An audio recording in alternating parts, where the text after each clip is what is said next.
how to pause all scheduled posts in Buffer. So first is make sure that you are logged into your account. And once you're logged in, just navigate to the channel that you want to pause the posts. So let's say I want to pause my posts right here on this LinkedIn channel. So once you've clicked on that particular channel, just simply navigate to the settings icon or the gear icon right there.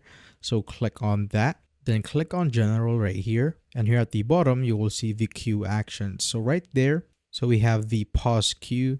So it will stop all posts from being sent on this channel. So if you navigate right here on the right side, there's a toggle to turn it on or off. So currently it is off. So if I click on it, this prompt will pop up. So just simply click on pause queue to confirm it. And as you can see, all the posts on this particular channel is now paused just like that. And if I go back to the channel right here, as you can see, it says that your queue is currently paused and none of your posts will go out and you can't reorder posts in your queue. And if ever you want to resume it, you just simply need to click on resume queue right there. And that is how you basically pause all scheduled posts in Buffer.